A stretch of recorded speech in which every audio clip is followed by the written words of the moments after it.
Diecast fans, I'm Tom Spanners Watson. And I'm Frank the Guru Gibbs. And welcome to the business end of the Gravity Chaos Rallycross competition. That's right, we're into the final rounds of this epic competition. Last week saw EP Videos jump out to the biggest lead yet, up to 146 points. Sam Hall in second place on 138, Skarksbogen on 130, and Marco Polo worked his way up to fourth with 123. But that is very much the glamour end of the competition. Tonight we start with our bottom 8 drivers. So, round 4, Group 1, we've got Deacon, Lone Star, Mad Mullet, and Puff. Deacon has definitely had the roughest competition of everybody. You can see he's a long way behind on points. The other 3 drivers are relatively close. I don't know if he's got it in him to pull something out of the bag this time round. Well, Deacon's starting in lane number 1, next to him Lone Star, then Mad Mullet in 3, and Puff out in 4. And here we go. Race number 1, Lone Star out to an early lead, but he goes sideways. Mad Mullet spun around. Puff now chasing down Mad Mullet, who tries to do a J-turn halfway down the highway for some reason, and while Puff's trying to chase down Mad Mullet and Sylvie, Deacon and Lone Star are nowhere to be seen. Yeah, they definitely blew it on the Devil's Staircase, but Mad Mullet has been out in the lead before and he's completely blown it, and I don't know if he's going to make... Oh, look at that. Just as I say that, he goes sideways, but luckily gets the assist from Puff. And there goes Mad Mullet pulling another J-turn, almost allowed Puff to get past him. And unfortunately, Lone Star and Deacon there caught up. Yeah, I really thought Lone Star had this, but he gave it too many beans going down the staircase and got his rear end completely loose, and that just blocked the track, and poor old Deacon couldn't get past. So both those boys only pick up 1 point. To be fair, it doesn't really matter how these drivers do tonight because they're well out of contention. They're too far behind the leaders to have a chance of winning, but I'd say there's still pride on the line. I'm not sure that you could really be that prideful in just getting 1 point, mate. That's really just the bare minimum. Well, one's better than nothing, and we've had a few full zeros before. All right, the drivers have rotated around. Lone Star now starting in lane number 1. He is out to another strong lead. Can he keep it together? Yes, he's clean down the staircase this time. Puff chasing him down. And both drivers spin around. Puff now challenging in reverse. Lone Star holds off the challenge as they get into the forestry, but both drivers have slowed down as they try to navigate this difficult course in reverse. I wonder if we'll see any air time. No, it looks like both drivers managed to keep it clean, and Puff now with the challenge gets up the inside of Lone Star with a beautiful overtake through the main lane as Lone Star has to take the Joker lane, and Puff pulls a J-turn in that final straight to cross the finish line in first place. Then Lone Star and Mad Mullet made it down. I'm well impressed that Mad Mullet made it down. Check this out. As he lands, he goes completely sideways in the wrong direction, but manages to get it back under control and made it all the way to the finish line. But what a beautiful overtake from Puff here, proving he can do it in reverse as well. Lone Star tried his hardest to keep him out, but that joke lane was just a little bit too long for him, but at least he still picks up 11 points. Puff picks up 12. And Mad Mullet actually doing a good job there, picking up 9 points. It's that consistency that's going to help. Deacon also consistent, but in the wrong direction. He really doesn't want to be consistently scoring basically nothing. Yeah, he started well behind on points, and he's not doing himself any favours this time round. Right, Mad Mullet in lane number 1 this time. Puff next to him, then Deacon and Lone Star out in lane number 4. And surprisingly, Mad Mullet out with a good lead here. Puff trying to chase him down.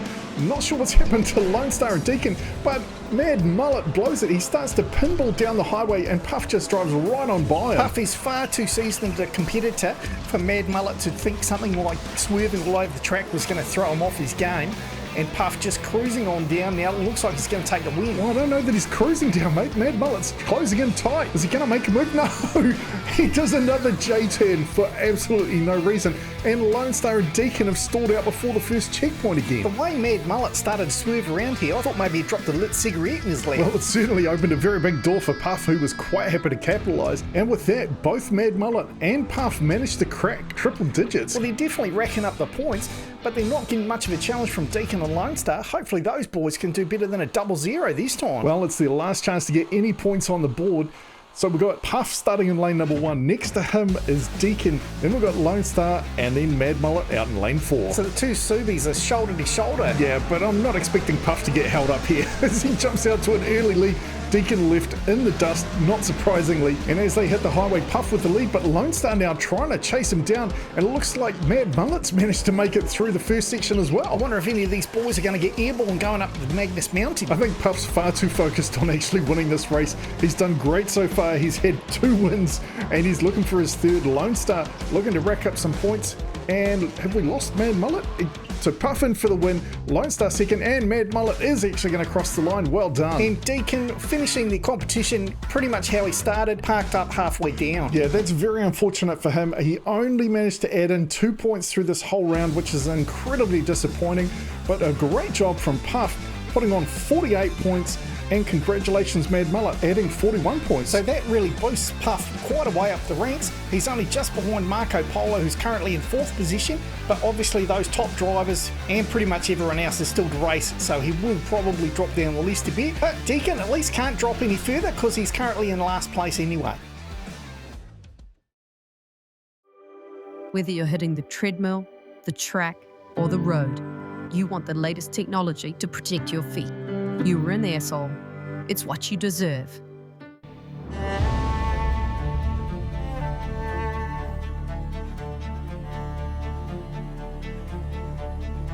Smell like a sweaty rag. Whiff for Men, the new fragrance from Frank Guru Gibbs. It's time again for the Best in Show. Remember, this has nothing to do with how the cars are performing. This is purely which car you think looks the best. It's either Big Cat, Craig's the Senior, or Crazy Canuck. Leave us a comment with their name or the car number and vote for your favourite. Moving on to Group 2 tonight, we've got James Ironbeard, Dutch Vandershift, Strike and Sean. And coming into the final round, these drivers were all pretty close, ranging between 81 points and 87 points, so I'm expecting some close racing. And we've got James Ironbeard in lane number 1, Dutch Vandershift in 2, Strike in 3, and Sean out in lane number 4 as we get underway. Oh, we've lost Dutch Vandershift already quite spectacularly by the look of it. James Ironbeard into the lead, Strike moving into second position, chasing down the highway, and I'm not sure what's happened to Sean either. Old Strike absolutely hammering on poor James Ironbeard's back door there. Phrasing, Frank. I'm just saying, he's all over James Ironbeard's rear end like a nappy rash. Thank you for that disturbing imagery. You're very welcome, Spanners. But Strike is definitely having a real go at James Ironbeard here, putting him under all sorts of pressure all the way into the final straight, but James Ironbeard holds on, Strike into second. And what happened to the other two? Well, it looks like Sean pulled out prematurely. Phrasing. And keep your eye on lane 2. Dutch Vandershift here gets a big bounce,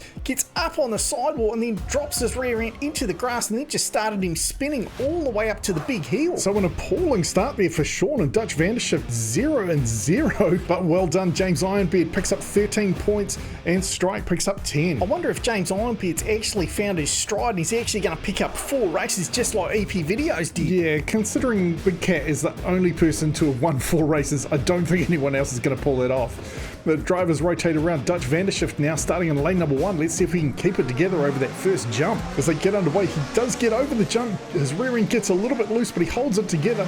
Strike now into second place as they hit the highway. Dutch Vandershift looking to make up for that last race as he opens up a decent gap here over Strike. Well, I guess there goes James's perfect run. Hey, that was your fantasy. I don't think there was really any chance of that happening.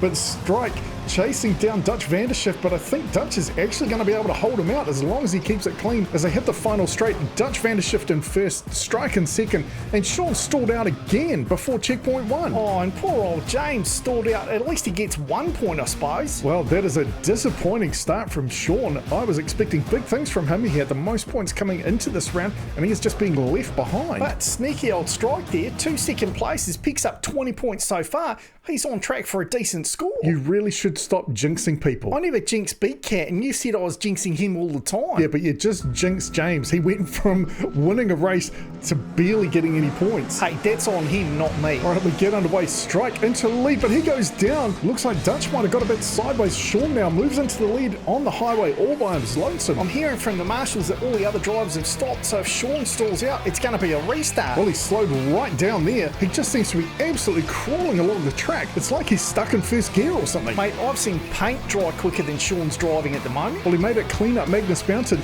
and he's slowing right down again. I'm not even sure he's going to make it to the finish. Is he aware this is actually a race? Because it's like he's going for the slowest time ever. He almost comes to a complete stop, but he does manage to cross the finish line, but in a 44.672. That is a ridiculously slow time. You know, I think the local farmer and his tractor could have beaten that time. But what happened to the others there? Strike just went down. James Ironbeard stalled out before the first checkpoint, and Dutch Vandershift got all crooked going over the Devil's Dip. So that's a disappointing run for those boys.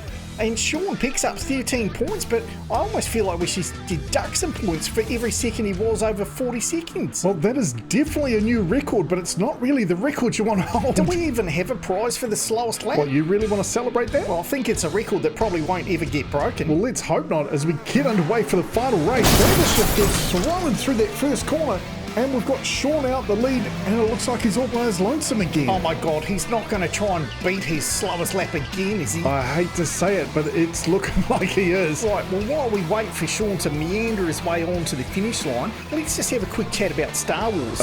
Okay, what do you want to talk about? Well, I've always wondered about the Jedi. Right. Do you think George Lucas, because the Jedi are like a family, and kin is another word for family, and they use the Force, Yeah. do you think he ever thought about calling them the Force kin? What are you on about? I just sometimes have these random shower thoughts. And I think that's where they should stay. I'm sure our viewers really love my frank thoughts. Sean finally crossed the finish line, so can we just review what happened to Dutch? Don't be such a hater, Spence.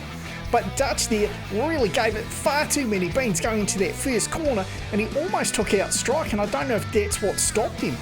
As we have a look there, you'll see Dutch Vandershift come around on his lead, bounce up, and he did hit Strike, and I think he may have damaged the windscreen, and so Strike pulled out because he couldn't see. But I've no idea what happened to James Ironbeard. He just pulled up short of that first checkpoint. So a much lower scoring overall round, 14 points each for James Ironbeard and Dutch Vandershift. Strike with 21, and Sean adds on 26 points after two of the slowest laps we've ever seen, but he was the only one to finish. So Sean and Strike made it into triple digits, and Sean, the leader of that group, still in the second row, nowhere near as good as Puff managed. And I was definitely hoping for more out of James Ironbeard, but unfortunately just wasn't his night tonight. He really struggled on the track. And even more unfortunately, he wasn't alone with a poor performance. I don't think there's any need to be quite so harsh, Frank, but it definitely wasn't the greatest performance overall. But next week we've got groups 3 and 4, and I'm expecting much better things out of them. Alright, thanks very much for watching. I'm Tom Spanners Watson, he's Frank the Guru Goobs. We look forward to seeing you next time.